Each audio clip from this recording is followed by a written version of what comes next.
이 시간 저희에게 주시는 은혜 말씀은 고린도전서 15장 58절 한 절만 봅니다. 고린도전서 15장 58절.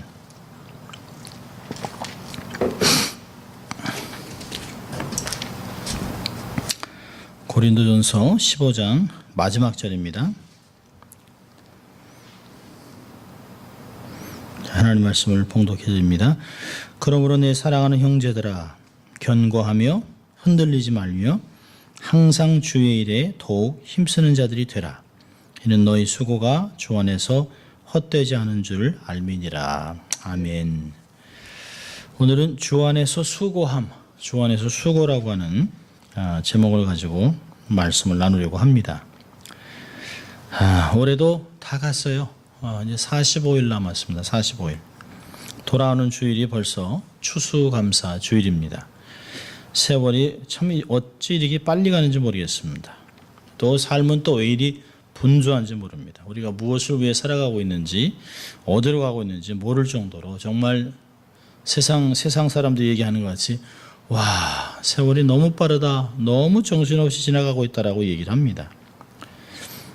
이렇게 삶을 살아가면서 정말 우리는 매일의 삶의 의미를 생각하고 또 우리 마음에 새기고 되뇌이며 삶을 살아가고 있는지 돌아볼 필요가 있습니다. 이민자의 삶이란 참 고달픈 것 같습니다. 우리는 무엇을 위해 수고하는가? 뭐 때문에 이렇게 수고하고 살아가는가? 꼭 이렇게 수고할 필요가 있는가를 가끔 생각해 볼 필요가 있습니다. 그래서 우리는 가끔 저 사람은 정말 수고도 하지 않는데, 또 대통령의 연봉이 40만 불이라는데 트럼프는 1불도 안 받겠다, 이렇게 허세를 부리고 있는 걸 보면 어이구, 도대체 얼마나, 백악관하고 트럼프의 그 집을 비교했는데요, 상대가 안 돼요. 집은 전부 금으로 도금해 놨습니다.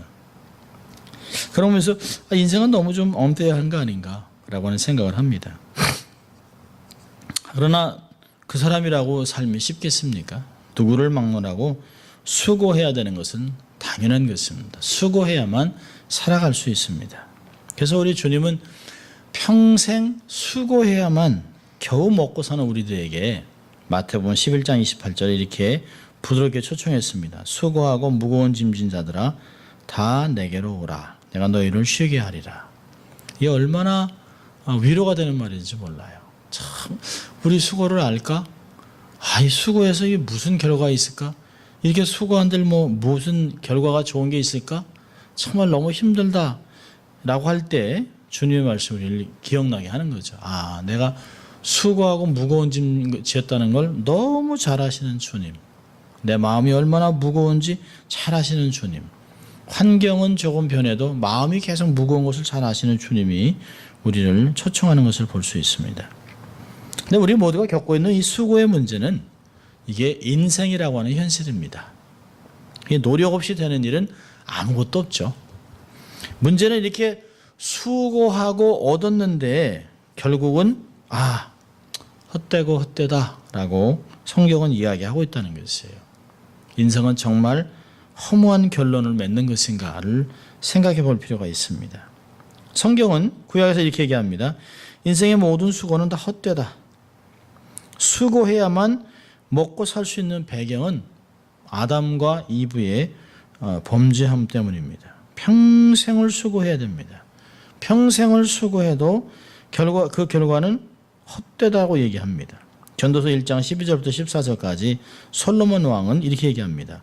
나 전도자는 예루살렘에서 이스라엘 왕이 되어 마음을 다하며 지혜를 써서 하늘 아래서 행하는 모든 일을 궁고하며 살핀즉 이는 괴로운 것이니 하나님이 인생들에게 주사 수고하게 하신 것이라. 내가 해 아래서 행하는 모든 일을 본즉 다 헛되어 바람을 잡으려는 것이로다.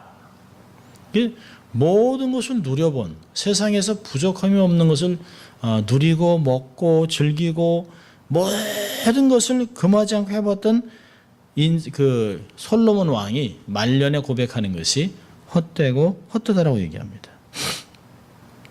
이렇게 모든 것을 가졌던, 모든 것을 누렸던 왕이 인생이 헛되다고 한다면 우리같이 평범한 사람은 어떤 낙이 있겠습니까? 무슨 소용이 있겠어요? 그런데 오늘 본문은 이야기합니다. 헛되지 않은 인생도 있다는 것이에요. 사실은 전도서도 12장 13절 14절에 인생의 결국을 다 들었나니 인생의 본분은 하나님을 경외하고 그 하나님의 율법을 지키는 것이다. 그러니까 사람의 본분은, 사람의 가치는 하나님을 경외하고 율법을 준행할 때 그때 가치가 있다고 얘기하는 것입니다. 그러니까 솔로몬도 얘기하는 것이에요. 세상에 모든 것이 다 있지만 이것을 다 누린다고 행복한 것이냐? 그렇지 않다는 거예요. 이게 무슨 의미와 행복을 주겠느냐? 주밖에 있는 건 아무것도 아니라는 것이에요. 주님 외에는 주님을 경외하고 주님과 관계하고 주님을 예비하며 살아갈 때는 삶의 의미가 있지만 그렇지 않으면 헛되다고 얘기한 것입니다. 오늘 바울도 얘기하고 있습니다. 바울도 너의 수고가 주 안에서 헛되지 않는다라고 얘기하고 있습니다.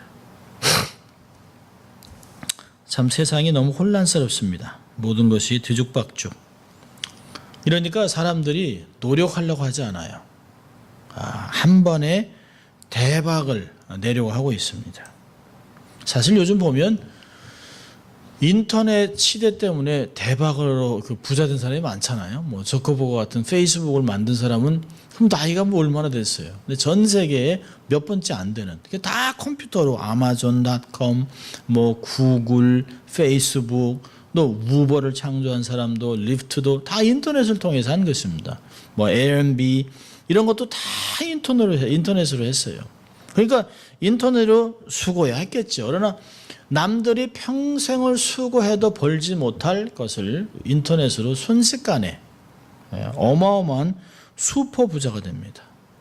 그러니까 젊은이들이 수고하려고 하지 않습니다. 이들이 육신으로 일하는 것은 아예 안 하려고 하고요. 어찌하든지 간에 남의 돈을 가지고 생각해서 만들어서 대박을 이루려고 합니다. 그래서 이런 것을 핑계 삼기 위해서 하는 얘기가 금수저, 은수저, 흙수저, 자기의 무능함을 깨닫고 자기를 개발하려고 하지 않고 세상과 환경을 탓하고 있습니다. 미래가 없는 인생이 너무나 많습니다. 그러나 헛되지 않은 수고도 있죠. 주 안에서 하는 수고는 헛되지 않다고 바울은 힘줘 얘기합니다. 어떠한 자세로 살아야 헛되지 않을까? 어떤 일을 해야, 무슨 수고를 해야 헛되지 않느냐라고 하는 것입니다. 바울은 늘 항상 사용하는 패턴이 있습니다. 보면 항상 이게 짝을 이뤄요. 그러니까 벗어라 입어라. 그다음 이전에는 지금은 또 내면에는 외면에는 이면적인 유대인 외면적인 이대인 이런 것들을 많이 씁니다. 오늘도 보면 우리가 주 안에서 정말 항상 더욱 힘쓰려고 하는 것을 한다면 고린도전서 15장 58절에서 견고함은 내면적인 것이에요. 또 흔들리지 않는 것은 외면적인 것입니다. 그러니까 내적인 것과 외면적인 것을 견고하게 하고 흔들리지 않게 하면서 항상 주의 일을 힘쓰는 자가 되라. 그 인생이 헛되지 않다라고 얘기하는 것입니다. 이제 하나씩 보려고 하는데요. 이 그러므로 내 사랑하는 형제들아 견고하며, 이 견고하라고 하는 것은 내적인 심리 상태를 얘기합니다. 확고부동한, 그러니까 마음을 굳힌 것을 말하고 있어요. 이 동일한 굳세게 견고하게라고 하는 단어를 볼 때 보면 마음을 굳게 하라고 하는데 많이 사용합니다. 야고보서 5장 8절을 보면 너희도 길이 참고 마음을 굳게 하라 주의 강림이 가까우니라. 우리의 마음은 자고 일어나면 변하잖아요. 조속 변하잖아요. 아침엔 참 좋았다가 아닌 것 같아. 저녁 때는 그렇게 하자 그랬는데 아침에 만났는데 전혀 어저께 내가 생각을 잘못했어요. 뭐라든지 마음이 뭔가 바뀌었어요. 그러니까 마음을 굳게 하지 않으면 아무것도 이룰 수 없습니다. 또요, 이 견고하게 한다는 것은 언제 쓰였냐면 믿음을 굳게 한다 할 때 사용됐습니다. 골로새 2장 7절 보면 그 안에 뿌리를 박으며 세움을 입어 교훈을 받은 대로 믿음에 굳게 서서 감사함을 넘치게 하라. 베드로전서 5장 9절도 그래요. 너희는 믿음을 굳게 하여 저를 대적하라. 믿음을 굳게 하는 것이 아주 중요합니다. 또 어떤 것을 견고하고 굳게 할까요? 그 베드로후서 1장 10절에서는 부르심을 굳게 하라고 얘기합니다. 그러므로 형제들 너 힘써 너의 부르심과 택하심을 굳게 하라. 너희가 이것을 행한즉 언제든지 실족지 아니하리라라고 말을 합니다. 이게 사도 바울이나 또 야고보나 또 베드로나 거의 동일한 걸 얘기합니다. 굳세게라고 한 얘기할 때 외부적인 것이 아니에요. 뭐 건강해져라, 뭐 어떤 관계를 맺어가라, 인맥을 두텁게 하라 이런 얘기가 아닙니다. 굳게 하고 견고하게 하라는 것은 마음, 믿음, 부르심 이런 그 아주 본질적인 것들을 이야기하는 것을 볼 수 있습니다. 우리가 가끔 그러잖아요. 사람이 마음 먹기 달렸다. 그런 거 보면 이 마음이라는 게 얼마나 중요한지 몰라요. 마음 한번 잘못 썼다가 그 마음 때문에 말도 표현도 관계도 다 망칠 수 있습니다. 사람이 말을 실수하는 게 아니죠. 마음을 관리하지 못해서 실수하게 되는 것이. 관계도 마찬가지죠. 마음을 잘못 써가지고 그런 것들 어려움을 겪습니다. 마지막에 주의 일을 하려면 마음이 견고해져야 돼요. 견고한 상태에서 내면을 잘 지켜놔야 됩니다. 그러니까 항상 내면 얘기를 하잖아요. 무릇 지킬 만한 것 중에 마음을 지키라. 마음을 지키는 것 정도가 아니라 마음을 굳게 하고 믿음을 굳게 하고 이 안에서 하나님을 향한 부르심을 견고하게 하라고 하는 것을 얘기하고 있습니다. 자, 그게 내면적인 것이에요. 또 흔들리지 말아라 라고 하는 것은 외면적인 상태입니다. 사실 요동치 말라는 얘기죠. NIV 보면 이렇게 하고 있어요. Stand firm. 그 다음에 let nothing move you. 어떤 것도 당신을 요동치게 하지 말아라. 사실 자고 일어나면 깜짝깜짝 놀랄 일이 얼마나 많은지 몰라요. 가슴이 철렁철렁. 아휴, 그러니까 밤새 안녕하세요 라고 하는 말이 진짜 실감이 날 정도입니다. 사실 미국 대통령 선거 딱 일주일밖에 안 돼. 이게 일주일 지났어요, 일주일. 일주일 지났는데 미국이 요동을 칩니다. 더 이상 내 대통령이 아니다, 싫다, 그러니까 미국 대통령 선거 하나로 전 세계의 주식이 폭락하고 또 올라가고 금값이 떨어지고 참 미국 보면 대단한 거예요. 우리가 대단한 나라에 살고 있는 거예요. 트럼프가 딱 되니까요, 아베가 바로 달려오잖아요. 일본 아베 대통령. 박근혜 대통령 바로 전화하고. 최고의 민주주의를 자랑하는 나라에서 선거 후에 폭동이 일어나면 선거를 무효화합니다. 얼마나 웃기는지 몰라요. 근데 참 그런 걸 보면서 에이구, 근데 한국 정치를 보면 듣기도 싫어요. 이건 양파 같아요. 까도 나오고 이게 문어발 같이 안 돼 있는 데가 없는 것 같아요. 기가 막힙니다. 우리의 삶에서 일어난 일로 해서 참 놀라고 흔들리죠. 참 동생의 죽음, 또 육신의 아픔, 형제의 아픔. 제 아내는 오늘 없습니다. 그 둘째가 아파서 시카고에 데리러 갔습니다. 너무 추워서 그래서 아유 빨리 오라고. 그래서 이제 에스더와 함께 같이 갔습니다. 그러면서 아이고 이놈 언니같이 좀 잘 좀 견디지. 근데 이제 이게 다 다른 것이에요. 그러니까 참 하루가 다른 것이죠. 이 자녀들의 아픔, 문제, 경제, 우리의 삶을 이렇게 흔들어 놓는 게 세상에 너무 많아요. 참 사람들이 견고하게 서 있는 것 같은데 조금씩 흔들립니다. 삶을 가만두지 않아요. 사단이 가만두지 않습니다. 온 나라를 들썩여 놓기도 하고 가정을 막 흔들어 놓기도 하고 아이들을 흔들어 놓기도 하고 우리의 경제를 흔들어 놓기도 하고 이 많은 것도 흔들립니다. 그런데 우리의 삶을 총체적으로 흔들어 놓는 게 뭐냐면 사람들의 말입니다. 사람들의 말. 사실 경제로는 그렇게 흔들리지 않아요. 저주, 비난, 정죄, 조롱, 원망 이런 말들이 우리의 삶을 그냥 폭발하게 만듭니다. 폭발. 에베소서 4장 14절 이렇게 얘기합니다. 이제 우리가 이제부터 어린아이가 되지 아니하여 사람의 괴혈과 간사와 유혹에 빠져 모든 교훈의 풍조에 밀려 요동치 않게 하려 함이라. 그러니까 우리가 요동하는 것은 사람의 말, 거짓말, 사기, 분노, 우리의 삶에 막 빗으로 꽂히는 말들, 우리가 유혹하는 이런 것들이 우리의 삶을 막 그냥 휘청휘청하게 만든다는 것이. 여기 보니까 휘청휘청하는 자의 특징이 뭘까요? 어린아이라는 거예요. 어린. 성숙하지 않을수록 휘청휘청하는 게 이게 굉장히 스윙이 폭이 넓습니다. 그러니까 견고할수록 무게가 중심으로 딱 잡혀 있을수록 덜 흔들려요. 마귀는 우리를 어떻게 해든지 흔들려고 합니다. 그래서 포기하게 하고 타협하게 하고 낙심하게 하고 유혹하고 분노를 의분으로 표출해서 막 폭발하라고 하고 얼마나 대단한지 모릅니다. 사명을 그만두게 하고 뭐 이렇게 한다고 뭐 변하냐 이렇게 해서 낙심하게 만들 때 많습니다. 세상은 온통 진동하고 살기는 더욱 어려워요. 근데 이게 말세기 때문에 그래요. 말세기 때문에.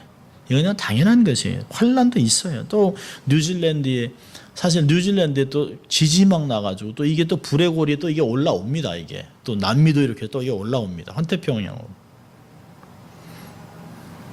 적거리 세대는 핍박과 순교가 얼마나 많습니까? 끝까지 견뎌야 돼요. 어떻게 하면 흔들리지 않을 수 있을까요? 첫째로는 예수를 바라보는 것이에요. 히브리서 12장 2절에서는 그분이 누구냐면 믿음의 주여 온전케 하시는 분입니다. 우리의 믿음을 주인이고 믿음을 견고케 해줄 수 있는 분이에요. 그분은 능치 못할 일이 없어요. 무리를 걸으셨어요. 죽은 자도 살리셨어요. 오병이어로 엄청난 역사를 이루셨습니다. 그분은 우리의 모든 것을 알고 계세요. 우리가 구하기도 전에 다 주실 분이라고 얘기하셨습니다. 근데 우리는 가끔 우리의 목표를 놓칠 때가 있습니다. 우리가 어디 운전을 하다가도 어떤 정확한 목적지에 대한 개념이 없으면 얼마든지 딴 데로 갈 수 있어요. 평상시 다니던 길인데 왜 내가 여기 와 있지? 이럴 때가 있습니다. 우리 늘 눈을 예수를 바라볼 필요가 있습니다. 그래야 요동하지 않습니다. 둘째로 흔들리지 않는 것은, 요동치 않은 것은 믿음을 지키면서 가능합니다. 우리가 요동하고 막 분을 내고 쉽게 그렇게 막 흔들리는 것은 믿음이 없다는 거예요. 주님이 그러셨잖아요. 왜 의심하느냐? 왜 두려워하느냐? 잠잠하라 고요라 말씀하시는 분이 말씀하시잖아요. 말씀하면 다 얘기하세요. 우리의 삶의 문제는 믿음이 없는 거지 건강의 문제가 아닙니다. 돈이 없는 게 문제가 아니에요. 사람이 없는 게 문제가 아니라 믿음이 없는 것이에요. 믿음이.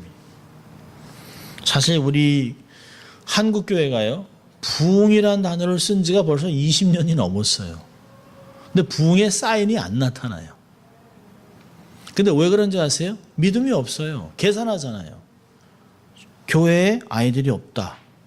그러면 축소하기 시작합니다. 어떻게 했는지 할 것이 아니라 저희도 사실은 그래요. 없으니까. 그러니까 숫자로 계산을 해요. 옛날에는 보통 가정의 아이들이 4, 5, 저희 부모에서부터 10. 그러니까 이렇게 피라미드, 어른들은 적지만 주일학교는 막 바글바글 했습니다. 이게 완전 거꾸로입니다. 할아버지, 할머니가 하나씩 낳았어요. 그 다음에 하나. 2020년까지 자녀들을 이렇게 낳으면 50년 후에는 한국이 없어진답니다. 인구가 없어지기 때문에. 그러니까 한국이 남을 수 있는 유일한 방법은 무슬림 같이 자녀를 10명씩 낳는 거예요.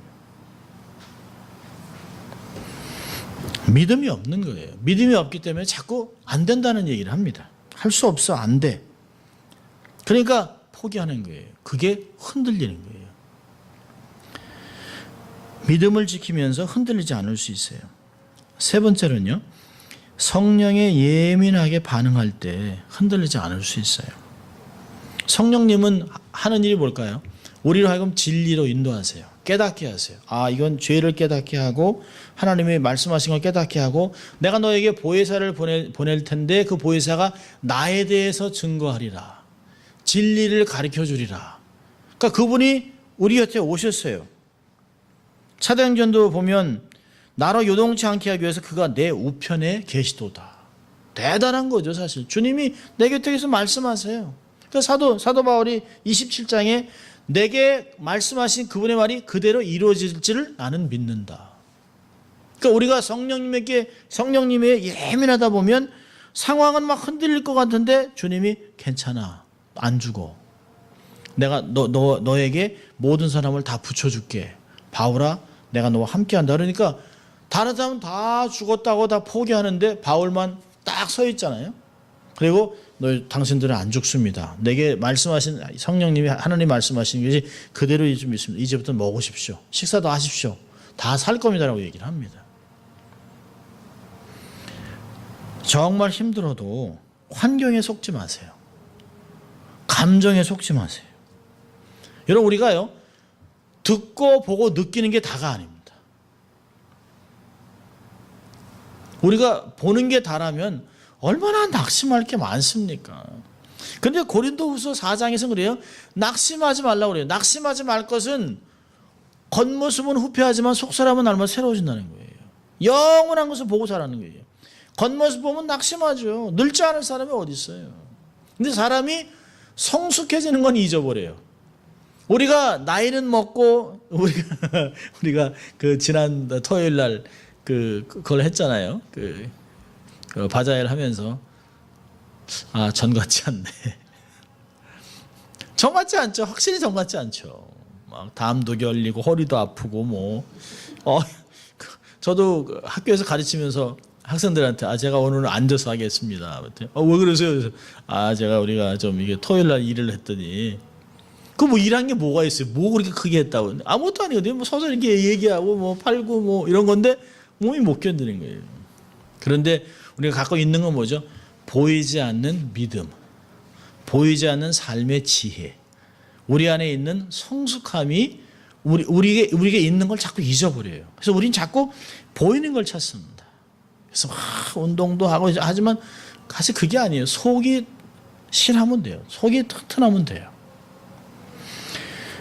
보고 듣고 느끼는 게 다가 아닙니다. 사실은 보이지 않는 게 훨씬 많아요. 보이지 않는 것이. 우리가 보는 걸로 하나님에 연결된 게 아니잖아요. 보이지 않는 것으로 하나님께 연결되어 있습니다. 쓰여 있는 건 말씀이지만 감동은 보이지 않아요. 은혜는 보이지 않습니다. 하나님의 역사하신 성격이 우리의 삶에 보이지 않지만 느껴지고 내가 영으로 알아듣는 것이. 이렇게 성령에 예민하게 반응할 때 우리가 흔들리지 않을 수 있습니다. 보이는 것에 속지 않습니다. 감정 때문에 흔들리지 않습니다. 자, 이렇게 믿음을 굳게 하고 견고하고 흔들리지 않은 상태에서 해야 되는 게 뭐죠? 항상 주의 일에 더욱 힘쓰는 자들이 되라는 것이에요. 그러니까 일보다 중요한 게 뭐죠? 일보다 중요한 건 빙이에요. 빙. 존재가 중요합니다. 내면을 잘 관리하고 또 흔들리지 않도록 자기의 삶을 딱 견고하게 경건을 세운 후에 주의 일을 하라는 것이에요. 항상 주의 일에 더욱 힘쓰는 자들이 되라. 우리는 세상에서 나온 사람들입니다. 교회는 세상으로부터 불러낸 사람들이에요. 세상에 있지만 세상에 속해 있는 사람이 아니에요. 세상과 다르게 사는 사람들입니다. 영혼을 보고 살아가는 사람이에요. 가치관이 달라요. 그래서 우리가 해야 되는 일은 주의 일입니다. 주의 일. 직장도 주의 영광을 위해서 하는 것이에요. 가정을 돌보는 것도 하나님의 영광을 위해서 하는 것이에요. 관계도 결국은 하나님의 영광을 위해서 하는 것이라고 얘기하는 것이에요. 그러니까 여기서는 참 두 가지가 아주 중요한데요. 여긴 하나는 항상이라는 단어고요. 하나는 더욱 힘쓰는 거예요. 주의 일은 두 가지가 병행돼야 합니다. 근데 우리는 믿음이 약해지거나 우리의 삶에서 어떤 문제 당하면 항상 제가 전에는 열심히 했어요. 저도 젊을 때는 저도 참 한때는 교회에서 안 해본 게 없어요. 근데 중요한 건 지금이잖아요. 지금. 항상. 참 변함없다는 말만큼 좋은 말이 있을까요? 저 사람 참 변함없는 것 같아요. 어제나 오늘이나 영원토록 참 저렇게 사람이 참 좋은 사람이라고 얘기를 합니다. 항상. 자, 이제 먼저 이게 더욱이라는 건데, 더욱 주의 일을 힘써. 이게 더욱, NI를 보니까 give yourself fully to the work of the Lord. 자기의 자신을 주의 일에 충분히 온전히 드리라는 것이에요. 또 우리는 좀 그러지 못해요. 우리가 사용하는 단어들은 대충, 대강, 적당히 선을 그어놓고 손해보지 않을 정도로 일을 합니다. 정해놓은 기준이 있어요. 그리고 얘기하죠. 이 정도면 괜찮은 거야. 이만큼 됐어. 스스로 됐어. 근데 됐어는 하나님이 하셔야 되는 거잖아요. 그렇죠? 근데 우리가 됐어 하면서 우리 마음 안에 뭔가 찜찜하면 그건 된 게 아니에요. 근데 우리의 심령이 우리를 알아요. 참 저 안에서도 열심히 하고 이렇게 참 최선을 다하고 말씀 준비하면서도 최선을 다했는데 하면서도 아닌데 하는 게 있어요. 그러니까 더욱 여기 보니까 지속적으로 날마다 풍성하게 충만하게 온전하게 자기의 삶을 매진하라는 것이에요. 바울은 그랬습니다. 디모데에게 너의 진보를 날마다 나타내라. 날마다. 그러니까 어제 있는 은혜 갖고 살면 안 된다는 거예요. 오늘은 어제보다 훨씬 낫고 깊고 넓게 주를 섬기는 것도 5년 전 10년 전보다 훨씬 낫게. 근데 우리는 꼭 반대로 갑니다. 그러니까 우리 쉽게 얘기하면 익숙해져 있어요. 교회의 일이 익숙해져 가지고 노하우를 갖고 있어요. 노하우. 근데 주의 일은 노하우로 하는 게 아니에요. 주의 일을 노하우로 하게 되면 절대로 성장이 안 돼요. 절대로 내가 변하지 않습니다. 왜? 내가 할 수 있기 때문에 기도도 하지 않아요. 계산이 딱 나와요. 이렇게 하면 되는데, 근데 주의 일은 마치 처음 하듯이 최선을 다하는 마음이 생겨야 됩니다. 사실은 권태기라는 것도 그렇잖아요. 부부간의 권태기도 익숙해진 거예요. 다 알아요. 눈만 보면 뭘 생각하는지 다 알아요.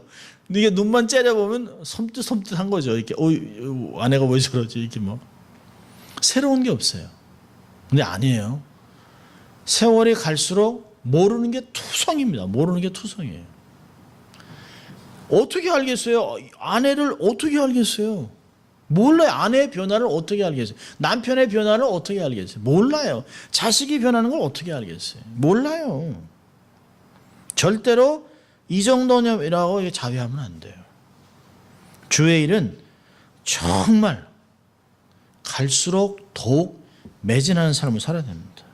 최선의 삶을 드려야 돼요. 왜요? 주님이 한 번 하고 그냥 끝낸 게 아니에요. 우리를 구원하시고 우리의 구원의 완성을 위해서 성령님을 파송하셔서 계속해서 우리의 삶을 날마다 계속 위로 끌고 가시잖아요. 그분이 그렇게 매진하셨는데 우리는 그렇게 안 하면 안 된다는 거죠. 자, 여기서 또 중요한 단어는 항상이라는 단어입니다. 항상. 시간이 날 때, 여유가 생길 때, 마음이 동할 때, 형편이 나아지면 내일, 다음 주, 내년에. 그런데 우리가 기억하는 것은요, 사단이 우리를 그렇게 두지 않습니다. 그때 되면 그때의 문제가 생겨요. 30대는 30대에 감당할 문제가 있는데요. 40대는 30대가 감당하지 못할 정도로 문제가 커요. 50대는요. 40이 감당을 못해요. 그런 인생의 문제들을. 60, 70 그때 되면 그 짐이 그렇게 많이 늘어나요. 나에게 이제 65세 은퇴하면 아무것도 없겠지? 아니요. 65세 되면 일단 몸이 안 움직여요.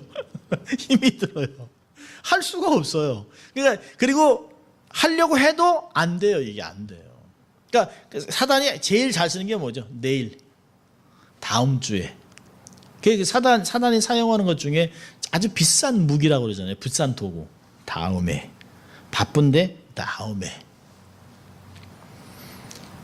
우리가 어느 때가 되면 내년이 되면 더 바빠지고 생각지도 못한 장애물이 또 생길 수 있어요. 사단이 우리를 그냥 두지 않습니다. 톨스토이의 글 중에서 세 개의 의문이라는 글이 있는데요. 이렇게 말합니다. 세 가지 질문이 있어요. 첫째, 이 세상에서 가장 중요한 시간은 언젠가? 둘째, 이 세상에서 가장 필요한 사람은 누군가? 셋째, 이 세상에서 가장 중요한 일은 무엇인가? 이렇게 질문해놓고 톨스토이가 스스로 대답을 합니다. 첫째, 이 세상에서 가장 제일 중요한 시간은 현재. 둘째, 이 세상에서 가장 필요한 사람은 현재 내가 만나고 있는 사람. 셋째, 이 세상에서 가장 중요한 일은 현재 내 앞에 있는 사람에게 사랑과 선을 행하는 것. 아, 너무 멋있는 것 같아요. 그래서 가수가 그러잖아요. 있을 때 잘해. 있을 때 잘하라. 있을 때 잘해야 되는 거예요. 후회하면 안 돼요. 기회가 될 때, 내가 주를 섬길 수 있는 지금, 또 내가 사랑할 수 있는 사람이 있는 지금, 자녀들도 내가 이렇게 품어줄 수 있는 지금, 또 아내와 남편도 지금 건강할 지금이 중요한 것이에요. 지금이. 항상은 현재가 계속 진행되는 걸 얘기합니다. 과거, 현재, 미래 이게 아니라 현재가 계속 쌓여서 항상이라는 것이 나온다는 것이에요. 주님을 위해서 항상 힘쓰고 살아야 합니다. 나를 위해 살지 말고 나를 사랑해서 자기 몸을 보신 주님을 위해 헌신하고 살아가는 것이에요. 작은 일부터 너무 큰 일을 생각하지 마세요. 첫째는 뭘까요? 기도에 힘을 쓰세요. 기도. 항상 주의 일에 힘쓰는 자가 된다면 첫째는 기도예요. 기도. 기도의 폭을 넓혀가는 것이에요. 나, 가정, 교회, 한인사회, 미국, 한국, 열방, 선교사. 그러니까 기도 시간이 짧은 것은 기도의 폭이 좁다는 거예요. 조금씩 폭을 넓혀가면서 기도로 세상을 품는, 기도로 세상을 움직이는, 기도로 세상 하나님을 역사하게 만드는 그런 일을 감당하라는 것이죠. 둘째는요, 전도와 선교. 헌금도 하고 동참하기도 하고 선교사님들이 오면 섬겨주고 자꾸 귀를 여는 것이에요. 그러니까 사실 우리는 분주해 질수록 이게 좁아집니다. 내 것밖에 안 보여요. 근데 마음을 조금 넓히면 들리기 시작합니다. 아, 저런 일도 있구나. 아, 이렇게 순교하는 사람이 지금도 이렇게 많구나. 선교사님이 이렇게 힘들게 사는구나. 이런 게 들리기 시작합니다. 선교사님이 오면 반가워하고 섬길 필요가 있어요. 자, 세 번째는 구체적으로 또 이웃을 섬기는 것이에요. 홈레스, 약한 교우, 교포, 이웃들을 섬기는 것입니다. 주위에 늘 있잖아요. 우린 가끔 우리의 기준으로 판단을 해요. 제가 어떤 때는요, 아내랑 가다가 내가 홈레스만큼 영어를 하면 자기네 나라 말인데 그러니까 뭐 나보다 나은 사람인데 왜 여기 있을까 이런 생각을 합니다. 아니 저 한 번에 지나가는 홈레스가요. 이 날이 덥다고 이렇게 이제 그 탱탑을 입었는데 근육이 막 그래서 아니 저 피트니스 트레이닝을 하지 왜 여기 앉아가지고 이렇게 돈을 달라나 주지요. 주면서도 이제 갓블레스 하지만 속으로 이 사람 정말 영어도 잘해요. 잘생겼어요. 건강해요. 젊어요. 못할 게 뭐가 있어요. 근데 그 사람이 왜 거기 있을까요? 나를 사용하기 위해서 하나님이 나를 통해서 궁유를 지나가면서 그들에게 자꾸 삶을 통해서 재물과 함께 하나님을 할 수 있도록 God bless you, God loves you, Jesus is the only answer 이렇게 얘기하면서 주는 게 하나님이 나를 안 할 수도 있지만 하나님이 축복이 흘러가는 것들을 삶에서 경험하게 하는 것이에요. 약한 교우들 돌보고 전화하고 또 교포들의 것들을 생각하고 하는 게 얼마나 중요한지 몰라요. 항상 깨어서 주의 음성에 귀를 기울일 필요가 있습니다. 여러분, 주 안에서 하는 일이 중요한 거예요. 주의 일. 사업도 주님이 주인이라고 한다면 주의 일입니다. 모든 것이 주의 일이 아닌 것이 없어요. 그런데요, 내 뜻대로 내 마음대로 주님과 상관없는 일을 하면 하나님이 인정을 안 합니다. 그건 불법이라고 얘기합니다. 마태복음 7장 21절 22절에서 그러잖아요.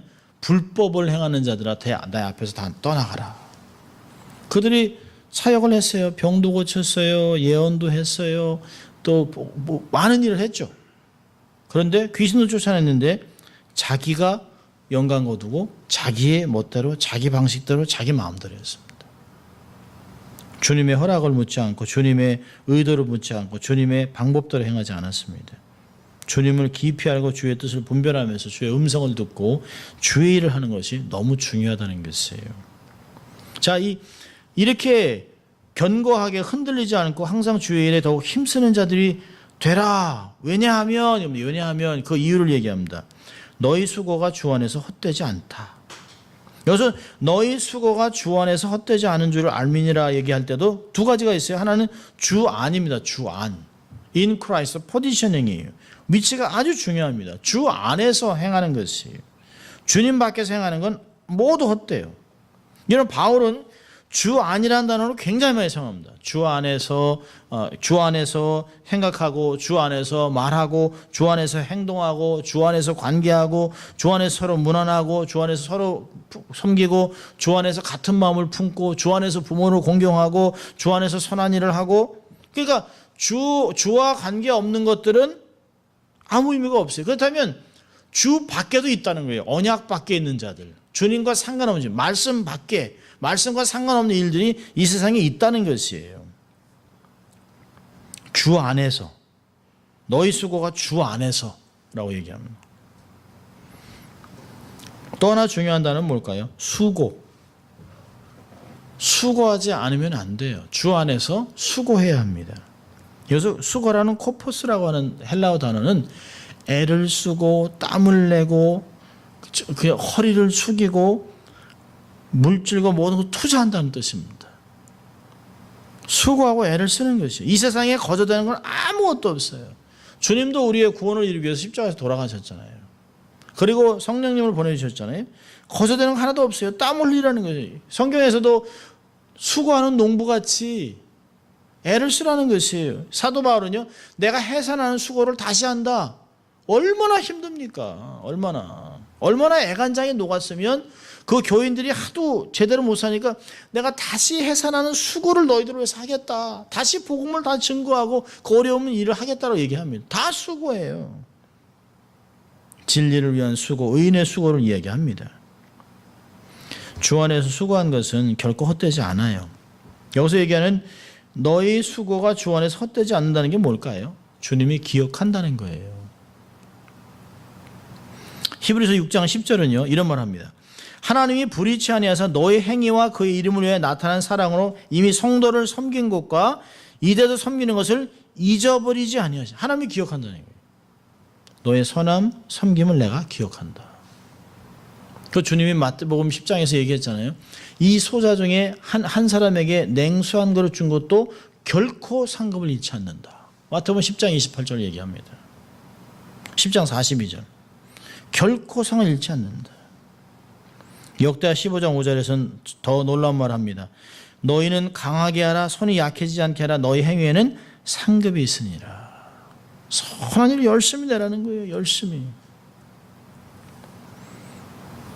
어떤 상급들이 있을까요? 저는 스스로에게 보면서 수고하고 주 안에서 헛되지 않은 주님이 기억하면 어떤 상급을 주실까? 스스로 한번 생각을 해봤어요. 첫째로는 말씀 전한 것은 생명의 열매로 나타납니다. 말씀이 그냥 떨어지지 않잖아요. 내가 복음을 증거했는데 그 사람의 삶이 변해요. 그 사람이 주님께 돌아와요. 그러니까 절대로 낙심하면 안 돼요. 계속해서 복음을 전해야 됩니다. 근데 그 전한 것이 하나님께는 영광, 그 사람에게 덕이 돼서 사람이 돌아옵니다. 생명의 열매로 나타나요. 두 번째는요, 정말 수고한 헌신이 이 땅에서 결과물로 나타나요. 그게 뭘까요? 내가 정말 필요할 때 하나님의 도움이 정말 나타날 때가 있어요. 하나님이 우리의 자녀들을 축복하시는 것들이 나타나게 됩니다. 나의 자녀, 다음 세대를 지켜줘요. 근데 한국 사람들은 너무 급합니다. 내 방식대로 내 시간에 내가 원하는 곳에 딱 이루어지는 게 그걸 은혜라고 생각합니다. 그렇지 않아요. 좀 기다릴 필요가 있습니다. 당장 기도하고 무슨 기도하고 응답이 안 되면 막 낙심하고 급하게 하고 또 다른 방법을 취하고 막 이리저리 하다가 결국은 돌아와요. 그 시간이 얼마나 낭비입니까? 꾸준히 주만 바라보고 있으면, 꾸준히 충성하면 때가 되면 열매가 나와요. 근데 그 열매가 대개가 자기의 삶에 하나님이 복 주시는 것, 인도하시고 열매를 맺게 하고 자녀들에게 복을 주는 것들을 볼 수 있습니다. 근데요, 이 땅에서 못 받으면 천국에서 다 받습니다. 이 땅에서 너무 많은 인정받고 너무 많이 상급받은 사람들은 사실은 하늘나라에서 받을 게 별로 없어요. 너무 많은 걸 받았어요. 세 번째는요, 사랑을 베풀면 반드시 사랑으로 돌아와요. 공유를 가지고 이웃에게 사랑을 베풀어주면 하나님이 사람을 얻게 해요. 축복도 주세요. 결코 헛된 것이 아니에요. 여러분, 저는 제 삶에서, 제가 삶에서 깨달은 게 뭐냐면, 내 삶에서 궁율의 터널을 만들어 놓고 궁율의 파이프를 놓고 적지만 1불이든 쿼러든 집히는 대로 그 홈레스에 주는데요. 이제까지 풍요롭진 않았지만 핍절하진 않았어요. 때가 되면 하나님께서 전혀 생각지도 않은 하나님의 방법으로 하나님이 먹이세요. 전혀 모르는 사람한테 베푼 게 전혀 모르는 사람한테서 와요. 사랑을 베푼 것은 반드시 그 보상이 옵니다. 또요, 우리의 삶에 면류관과 상급이 반드시 있어요. 생명의 면류관, 금면류관이 있다고 얘기합니다. 죽도록 충성한 자에게 면류관을 약속하셨어요. 사도 바울도 디모데후서 4장 7절에 보면 자기가 정말 선한 싸움을 싸우고 달려갈 길을 다 달리고 믿음을 지켜서 이제 내게 면류관을 주실 재판관이 있다고 얘기하잖아요. 자기만 아니라 모든 믿는 자들에게 주실 그분이 있다는 것이에요. 디모데후서는 자기가 죽기 전에 쓴 글입니다. 그러니까 그걸 눈으로 보는 거예요. 눈으로 보는 거예요. 제가 졸업한 웨스트민스터 신학교에 그 신학교를 설립한 메이천 그레셈이라고 하는 그 교수님이 계셨는데 싱글로 사셨어요. 그리고 돌아가시면서 옆에 주위에 동료 교수들이 있는데 하나님 눈을 여셨어요. 탁 그게 막 이제 몇 시간이 있으면 몇 분이 있으면 이제 죽을 텐데 눈을 뜨고 나서 와우 그랬다는 거예요. 와우, it's so grand. 하나님의 나라가 너무 멋있다는 거예요. 너무 멋있다는 거예요. 그래서 하나님이 자기에게 면류관을 들고 있는 걸 본 거예요. 얼마나 멋집니까? 얼마나 멋집니까?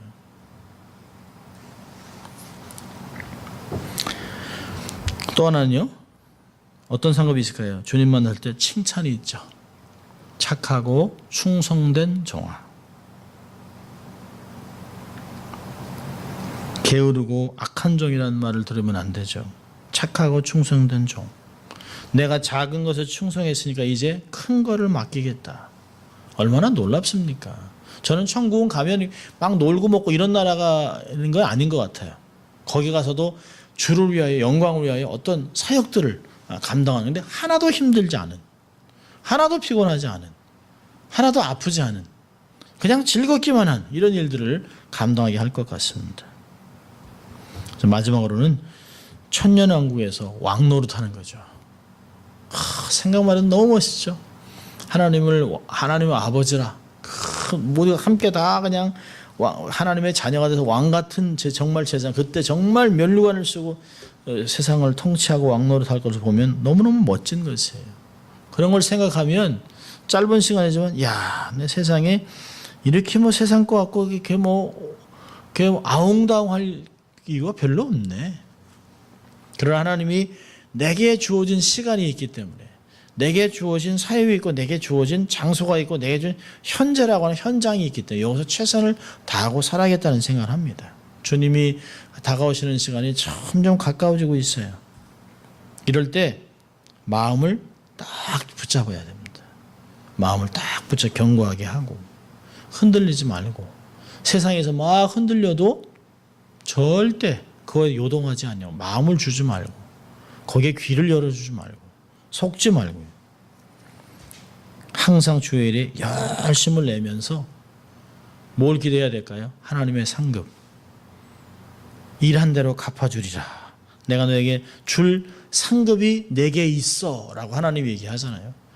너한테 줄 상급이 내 손에 있다. 이거 봐라 라고 하는 말을 들으면 얼마나 놀랍겠습니까? 우리의 상급을 보여주신 하나님 앞에 칭찬과 상급들을 생각하면서 최선을 다하는 보면 공부를 열심히 하는 애들은 시험이 안 무서워요. 왜요? 이거 해서 자기 증명하고 싶은 거예요. 안 한 사람들이 이렇게도 안 하고 저렇게 하고 뭐 어떻게 어떤 익스큐즈를 대고 뭐 하는 거죠. 열심히 산 사람들은 주님 앞에 딱 설 때 얼마나 감사한지 몰라요. 주님의 칭찬과 상급을 기대하며 살아가는 여러분 될 수 있기를 주의 이름으로 축원합니다. 기도하겠습니다. 하나님 아버지 감사합니다. 오늘도 이 마지막 때에 주님께서 우리에게 늘 승리를 주기 때문에 주 안에서 수고하고 이 헛되지 않은 수고 때문에 우리가 견고하고 흔들리지 아니하고 항상 주의 일에 더욱 열심을 내는 자들이 될 수 있습니다. 하나님 말로만 하지 아니하고 삶으로 살아내는 저희들 될 수 있도록 하나님 축복하여 주시옵소서. 감사하고 예수님 이름으로 기도합니다. 아멘.